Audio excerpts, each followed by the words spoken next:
Welcome to the David and the Bear podcast. Let's have a good time. Yes, sir.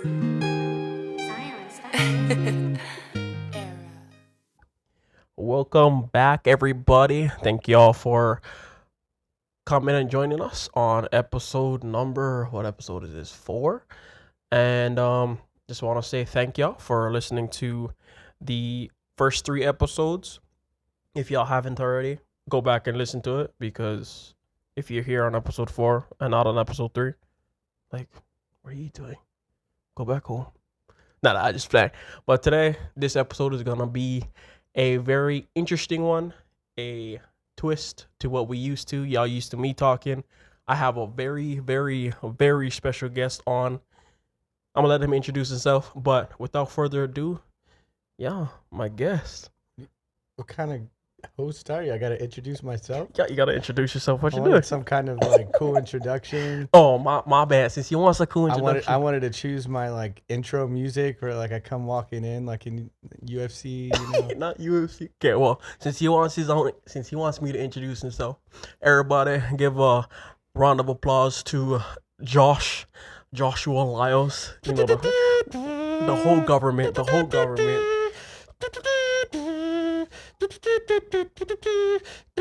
Yes, that's me, Joshua Liles.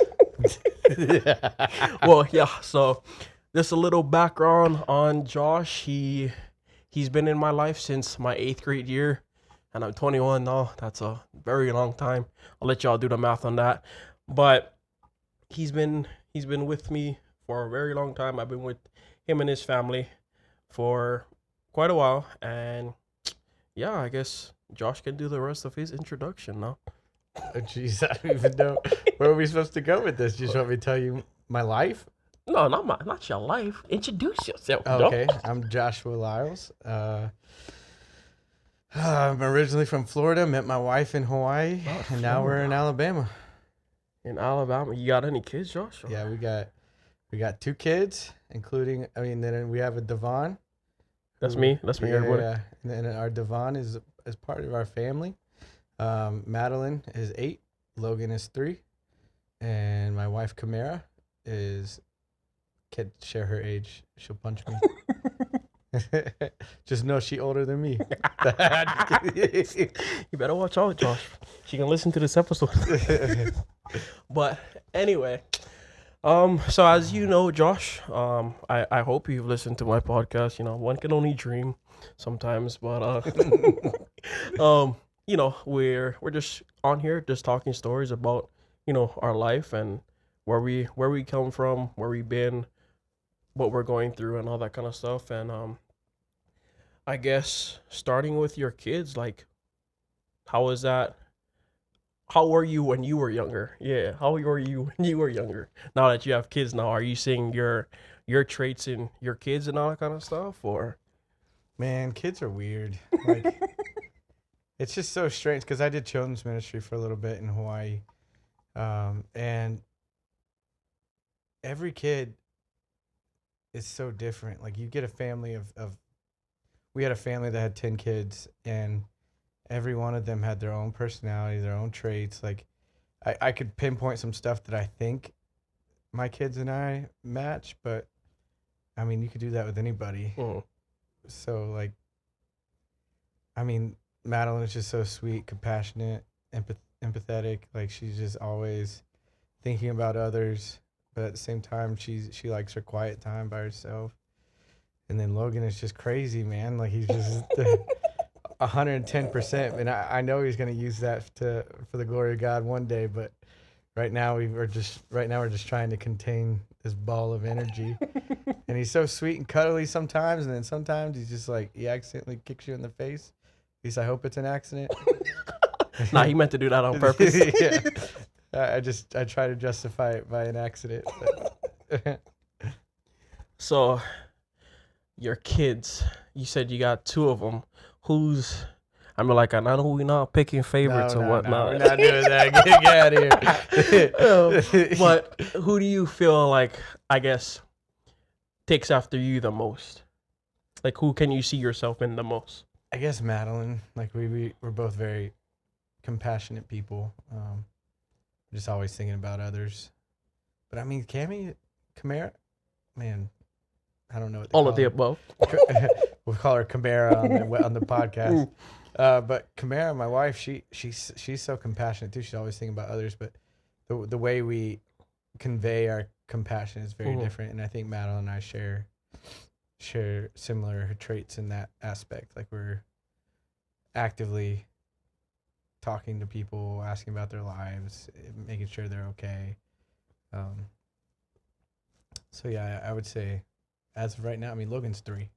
That's true. So we haven't really seen his personality yet, but Madeline and I are a lot alike. So do you feel like there's what is that called? Well, I guess going away from the kids, they're always great to be around. But going to you and Camaro, your wife and whatnot. How was that like? I've heard the story probably multiple times, but like in a nutshell, summarize the beginning, middle, and up to the present. So we moved to I moved to Hawaii to live with my dad. He was in the military. I had no school, no full-time job.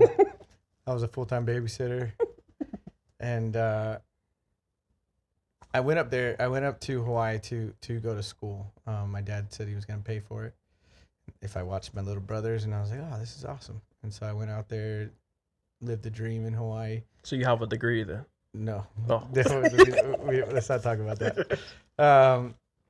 It's a work in progress still. Almost done. Yeah, that's much like life, you know what I'm saying? We're always a work in progress. After I moved there, probably like 2 days after moving there, I met Camara, and she sparks flew, as she would say. And within 6 months, I asked her to marry me. Then 10 months later, we got married. 10 months later, we had Madeline. And within the 10 months of waiting for Madeline to come out, we moved back to Hawaii, and we spent the 5 years there. And then that's when I met my boy Devon. That's me. Devon. You're not evil, Josh. Eva, shout out right there. Shout out to Eva. So how old were y'all when y'all actually, started the whole dating process? I don't know if y'all called it courting, but the whole dating process and then getting married and whatnot. Yeah, so like I said, we got engaged within 6 months. So the courting dating process didn't last very long. But I was 23 and she was 25. Yeah. See, y'all were still young then. Oh yeah, we were babies. No. I feel like 23, 25 is a good age. Like just if you've been dating for 5 years, it's time. Josh, what is that? 5 years? There's a hyphen in there. You just can't see him. So I said it with my eyes. So, what was y'all's biggest struggle, in the whole, because you're from Florida and whatnot, you got family ties in Florida, you got family ties in Hawaii. She has ties in Hawaii and Cali and whatnot. What was y'all's biggest struggle in that regard, like connecting both of y'all's families together type of thing? Well, I guess it's a good time to bring up my childhood. Like, so when I was born, I had spina bifida. It's called lipomyelomeningocele. What that mean? And so, yeah, it's like when you try to describe type 2B. That guy. John Hopkins disease. John Hopkins is crazy. Yeah, so I had surgery on my spine when I was like 3 months old or something, but my mom had me very young. She was 19. And just imagine, just try to put yourself in her shoes, like a 19-year-old kid. A 19-year-old kid just trying to deal with this situation, it's it's tough. And so because of that, my mom and I were really close growing up. And so when I decided to move to Hawaii, um, it was a really big deal to her. And so my parents divorced when I was 3. They both remarried, and I was really close to my stepdad, and I call him dad, so it gets real confusing. Mhm. I feel bad for the audience if I say dad, and they got to kind of decipher which one I'm talking about. But anyway, so all that to say, I've been used to the split family lifestyle, right? Like having to go see dad during the summer, split Christmas and Thanksgiving. I've been conditioned for that already. Mhm. So do you feel like having coming from that background and all that kind of stuff, do you feel like that's affected the way that you have one parented or even looked at love, I guess you can say? I had a unique experience. My stepdad was awesome. Like he was there for me Mhm. as if he were my dad. And so I know that can be rare in the divorce parenting, Mhm. co-parenting. But in my situation, I got to see what love was between a husband and a wife um, beautifully. And then I Mhm. got to see what grace was between my mom and my dad, Mhm. my biological father.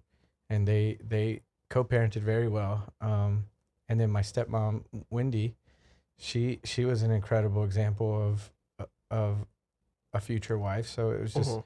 it wasn't it was a really good rare situation for me. Um, so for parenting, I got to learn 2 different parenting styles. Mhm. I got to take those aspects and apply it to my parenting. And nobody does it right. I don't. There's so many books out there acting like they know how to do them, and like there's so many I don't knows, and I always love the joke about like they make you get a driver's license to get a car, but like they just let you leave the hospital with a baby, like with no instruction manual either. You're just like, good luck, have fun. Here's Need your a parenting potato. license or something. Here's your potato of a baby, undeveloped, and it's not gonna do anything for A a couple potato months. is crazy. Yeah, they got stages. It's potato, French fry, Tomatoes. and then tomatoes. Did you Blueberries. say tomato? Yeah, my bad. Logan popped into my head. So the whole parenting aspect and all that kind of stuff. I've seen y'all parent and all that kind of stuff, and honestly, it's amazing watching you and Camara do what y'all do for the family that y'all love and live for, and all that kind of stuff. And I'm not gonna get into my story because we just talked about that already. But going back to you and Camara, do you feel like your lifestyle and the way that you grew up and the way that Camara grew up, she can talk about that when she gets on. Mhm. But do you feel like at times that, it conflicts or it hinders the way that y'all do certain things together? Or do you feel like it makes y'all more cohesive? Um, so like I said, my mom went through that really tough time when I was born. Mm-hmm. So she had me in church my whole life. Whether Amen. she was volunteering and I just had to be there. Mm-hmm. And then whenever I got older, I was actually volunteering as well. Mm-hmm. I was in church my whole life, and God was the foundation of my life because of my parents. Same can be said for Cammy. Mm-hmm. And so, Camara. oh yes, Camara, sorry, for Cam. Um, so when you have 2 people pursuing God, it's that whole triangle effect. You got me in the bottom left, Mm-hmm. Cammy in the bottom right, and we're just going we're both pointed to Jesus, God, at the top, Mm-hmm. and we get closer together as we get closer to God, and you can always feel when we're falling a little bit apart because we're not focusing on God in that moment, and so it's just a cool realignment. It's just like checks and balances Mm-hmm. throughout our life. Like if we're getting further apart, I can automatically assume, well, maybe I haven't been in the Word as much, maybe I haven't been praying as much, maybe I haven't been um, uh, fellowshipping with the church, or I don't know. Like you fill in the blank, but as long as we're both focused on God, that cohesion just naturally happens. Y'all hear that, kids? Focus on God. You know what I'm saying? Um, I guess I have a few questions written down. Those questions came off the top of my dome. But in your life, what can you say from either your childhood or your adult life or even, high school and all that kind of stuff. What's one of your biggest challenges that you've ever faced in your life? Biggest challenge For you personally. Whew. Man, I had a pretty cake life, you know. Not the cake walk. Oh man, biggest challenge. Look, guys, he's I could flexing on probably- us, guys. He's flexing on us, guys. I could probably look back in my life and think of situations that were tough, but like I think they would just be considered like first world problems. I mean, I grew up with medical issues. Mhm. That I'm not gonna talk about on the podcast, but they definitely did keep me humble. Mhm. And I think that's why I can't think of any really big, hard moments in my life, because I have been humbled by my medical issues. Like I've been able to play sports my whole life, but there's stuff that people don't see that I struggle with every day. Mhm. That will never go away. Mine aren't as visible as yours, but I do have my things. Oh yeah.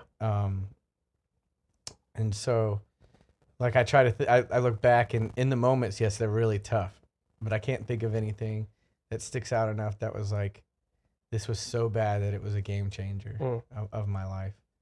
I can think of like relationships that didn't work out or something, but in the end, that's just like, I look back and I'm like, I laugh at it almost. Like, I can't believe I got so hurt about that, but especially now seeing my life and how great it is, you know, like what would have happened if that actually did work, you know? It's like, what are those relationships anymore? But really, there is no what ifs. God had a plan, you know, like that's what it was.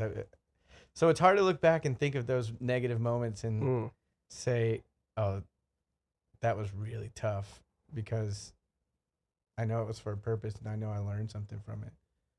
You guys heard that? Don't look back at the negatives, guys. Yeah. Just focus on those The positives. negatives are the positives. Ooh. Yeah. Ooh. Yeah. We might have to snap for that. Yeah, Snap yeah. for that. You know what I'm Hey, saying? two negatives. Two negatives is what? Positive. Positive. So, so guys, we try to be serious here, guys. Oh, We try yeah, to be sorry. serious. So, I guess throughout your life, since you kind of touched on the challenges of, growing up with that split, but then also the positives of the situation that you're in, what's the most important lesson you learned from that portion of your life? Probably empathy. Empathy. Like, just kind of taking everybody's considerations, or taking everybody's perspective in consideration. Because people generally don't react for no reason unless they're crazy. And we've all met them crazy people. I know more crazy people. But like generally people will react for a purpose. So if somebody's angry, there's a reason why they're angry. Or if somebody's talking to you funny, or if somebody's not acting the way they normally do, instead of reacting on their reaction, figure out what it is. Like, what did you do wrong? And it may be nothing, and they just need to hear that everything's fine. Like just talking things out, just listening. I think that's probably the biggest thing I learned from life situations. And then, I mean, you can see in the Bible where it just backs that up. So life lessons, God lessons through life. Was there anybody in your life that I want to make sure I say this politically correct before I get canceled on my own show. But was there anybody's life that you touched that you feel like, wow, they're gonna do something great? And you don't have to put a name to it or anything, but like, was there Devon Red? D-Red. So I guess we can talk about us then. But like, when do you feel like our relationship actually hit a spot where it's like, I think I can actually rock with this guy, or this guy's honestly, pretty cool? day one, it was like, probably because you were so cool, but also I could tell you needed somebody. I was forced to. Yeah. Like I'm trying to be nice at the same time, but you could tell that Devon, like, you needed somebody, right? Um, and the reason from day one we connected is because you did need somebody, and I reached out, right? And so from that moment on, you kept sticking your hand in the snack jar, and I'm not. This is not a metaphor. Like, he literally just would not stop taking snacks from children's ministry. I don't know who that guy is. The Cheez-Its box was gone all of a sudden every Sunday. Watch his fruit snacks, everybody. We're not a paid sponsor, but if you want to sponsor us, please. No. We don't have to do any kind of royalties. I said Cheez-It. Oh, yeah. I didn't put the S. Sorry. So we good. The off-brand Cheez-It. Off-brand? Of the great value? Great value Cheez-It. Yeah, so just seeing you grow and being a part of your growth is really cool. Moving from Hawaii to Alabama and all that kind of stuff, I know you moved a lot as when you were younger and all that kind of stuff, as we talked about. How do you feel like, your family's transition has been coming from Hawaii to Alabama? Do you think they like it? Or what were the pros and the cons of moving all the way to the dirty South? Yeah. In Hawaii, we created a lot of deep, meaningful relationships. Really good friends.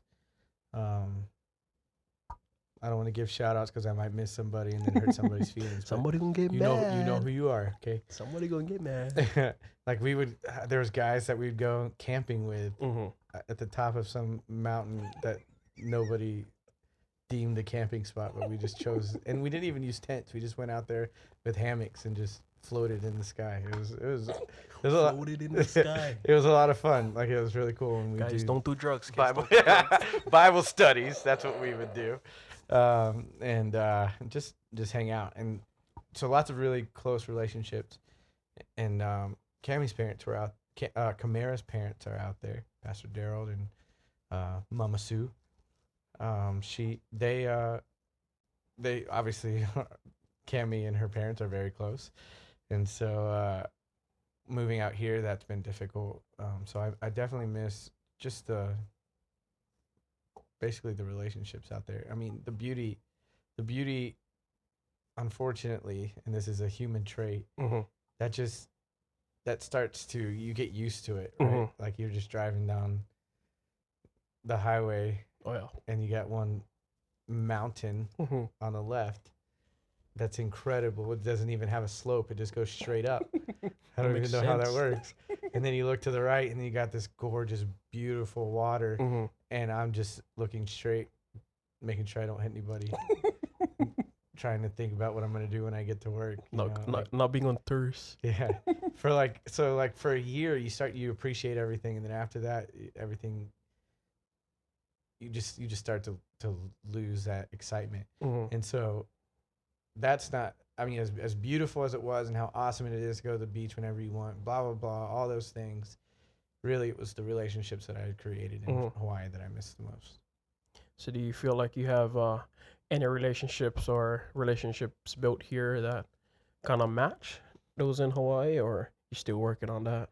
Not yet, but I know it's going to happen. It's different. Because I worked for a church, and so part of that is you have time to create relationships, like you, and so and the other thing is you're always with like-minded people. Sure. Whereas when you go to work in a secular place, you're not with like-minded people at all times. You got people from different walks, so it's hard to find someone that like you have a common ground with. And so I would say within the next year, I have put one of my goals for this year is to find meaningful relationships. So I've gone out to lunch with a couple guys from the church, and even from my kid's school. There's a feller there that I've made conscientious effort of just hanging out with them. And then, I mean, just having my parents here Mm-hmm. has been incredible. So, I mean, that's been nice. Mm-hmm. We kind of went past the topic of families being in different places. I mean, I spent 5 years in Hawaii, Mm-hmm. and my parents didn't really get to see Madeline grow up. Mhm. Madeline's my daughter, and now they get to be in her life, and so that's been really really neat to watch them be grandparents. I guess since we're on our high right now, what is the what are you most proudest of in your life, or your top 3 things that you're proudest of in your life? I know you can't say your 2 kids and your wife, Josh. Yeah. I can't say my family though, right? No, you can That say your family counts. together. But That you know, counts, you yeah. can't put all 3. Um, I'm very proud of my family. As anybody who knows me knows, I'm not very self confident. Mm-hmm. I tend to put myself down before I'll put myself up. He's a liar. He's boastful and proud. And so I'm the greatest humble person you'll ever meet. But if I had to try to pinpoint something I'm proud of, when we came to Alabama, we didn't have any kind of true plan. Mm-hmm. I mean, we did have a plan, but it fell through. So when we got here, it was kind of like, oh man, uh-oh. And I mean, God's good. Mm-hmm. He gave me an opportunity, and I took that and did it. Like, Amen. that's part of it, right? Like, God gives opportunities, and then we kind of just look at them. But the whole point is of those opportunities is to do them, to take advantage of them, and work hard. The proverb says, one of my favorites is, "Look to the ants, you sluggard," Mm-hmm. meaning the ants are constantly going, right? They're Mhm. constantly working. They're made with a purpose, and they're doing their purpose. Mm-hmm. And so I kind of took that to heart, as silly as it sounds. Just what is our purpose? Like, and I just did it, whatever that was. And I mean, I guess, do you want to talk about that? The 5 things? I mean, like this you, Josh. This you. Okay, all right. So what is our purpose? What is our purpose? Jesus told us, man. Thanks for asking. I'll tell you. 1, he told us to love God with all of our heart, mind, soul, and strength. He said to go and love our neighbors as ourselves. Mm-hmm. And then he said, go therefore, make disciples, Mm-hmm. baptize them, and teach them to observe all that I commanded. Mm-hmm. To the end of the days, amen. That's what it says. Amen. But Book of Matthew, by the way, just in case anybody wondering. what's Matthew 28:19 through 20? I And think then so. I forgot the reference for, but there's a ton of references. Just open your Bible. Yeah, you go look them up. Mm-hmm. Google. Google. But yeah, those 5 things: love God, love people, make disciples, baptize them, and teach them to observe all that I commanded. You can do. Jesus told us to do those things. You can do those 5 things in every aspect of your life. Mm-hmm. Every aspect. So a lot of people are concerned of, where am I going to go to school? Who am I going to marry? If I make this mistake, is it going to ruin the rest of my life? Like, people worry about these things, and they stack up, and now you're doing nothing. Whereas if you do those 5 things in every aspect of your life, you're loving God. You're gonna live straight and narrow, right? Because we will want to follow those laws as best we can. And if we love people, we're not going to offend the people around us. Just think about that. Think about that in your workplace. If you're loving the people around you, you're not going to want them to feel overwhelmed. You're going to want to work as hard as you can, so they feel comfortable. Like, these are just real life application things. And then make disciples, baptize, and teach them to observe. That's just sharing the gospel with people. And then when they seem interested, going beyond, taking them or helping them get to the next level, whether that be taking them to church, praying with them, starting a Bible study, whatever you got to do, praying for them without them even knowing. Like, that's stuff that you could be doing in your life now. And your life will progress as you do those things. Whereas if you're just constantly worried about those things and you can't make a decision on something, nothing gets done. It's true. So I guess before I ask you the last and final question, is there anything you wanna ask me or the audience? Devon, what's your favorite food? Type of food or like just food period? You're on an island. It's the last. You Mm. can't eat anything else for the rest of your life. So Okay. this may not be your favorite food. Okay. This is the best sustainable. That's sustainable. Like you're gonna eat this food for the rest of your life. Okay. You get one care package. Care package and that's it. That's just That's this it. food. That's it. Probably a lifelong supply of pizza. Pizza. Like cheese pizza. No pizza. Period. Like the You ingredients. can't just call them up What and you be like, mean? "Hey, I want this style pizza today." No pizza. Period. Just going send me the dough, and then send me. Oh, yeah, that's in fact. dangerous, dude. You gotta put flavor. They're gonna drop pineapple pizza. Oh, and then I could slap somebody, bro. Nah. Probably gonna be hamburger then. Hamburger. Hamburger pizza. No, there's hamburger. Oh, Period. on okay. it. Okay. Cause I can go across the island, right? Catch the herbs and the spices. Grab some fish off the ocean. Boom. Ooh. Hamburger and fish daily, cause we want sand pile of rice, you know the can. So I guess with the last question, you know what I'm saying. For all the listeners out there, the people who tune into the David and the Bear podcast bi-weekly, sorry guys. What's one piece of advice that you've learned or you've thought of that you can share with the people? Only one though. You only can pick one piece. Like on piece fried chicken, the last piece in the most meat on the bone.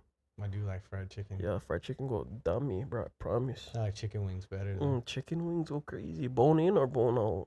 Bone in, Oh, always. 100. Cause we don't like eat chicken nuggets. We go to McDonald's for that. You know the if I guy. wanted a chicken wing with no bones in it, I'd ask for chicken tenders. Chicken tenders. Chicken breast. I don't know. Chicken breast. Yeah. Crazy. One piece of advice. I mean, number one would be just if you don't know Jesus, follow Jesus. But number two, if you do know Jesus, get in your word. I guess you got to give them with 3 then. I guess so. I don't want to be too cliche, but those are foundational, to the rest of your life. To the rest of your life. I guess just I mentioned it earlier. Just being aware of others, compassionate, listen, because we get caught up in what we're doing, and there's nothing wrong with that. There's nothing wrong with being focused on what God has for your life, but don't leave people in the dirt as you go. So just looking out for the people around you. Love God, love people. Make disciples, baptize, teach them to observe all that I commanded, meaning the Bible. So like, just being vigilant about the people around you, the people that God's put in your life, and love them. So I guess that'd be my advice. So you guys heard that. You guys better rewind 1 good 4 minutes for listening to all of these here. Now, but it's on the interweb forever. On the interweb. Forever. The interweb is crazy. Sound like AOL.com. But I like to say thank you, Josh, for coming on to the podcast today. No problemo, senor. It's gonna be a long one. Oh shit, my mic acting up, guys. If you guys hear the reverb, that wasn't my fault, promise. But thank y'all for listening. Thank Josh. If y'all see him around in the great state of Alabama, Huntsville, don't be afraid to say hi. He bites small kind, only if he bite first. But you know what I'm saying? If you see him around, don't be afraid to say hi. I'll probably put his Instagram handles in the description of the podcast, so check him out. He sings well. He's a great instrumentalist, guitarist, or whatever other thing it's supposed to be called. Say great lightly.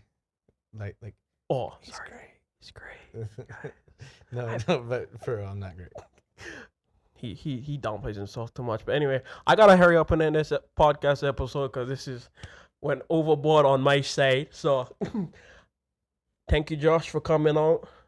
I appreciate y'all. I love y'all. If you're sitting next to somebody watching this podcast, listening to it, my bad, not watching it. If you're sitting next to somebody, turn around and tell them I love you.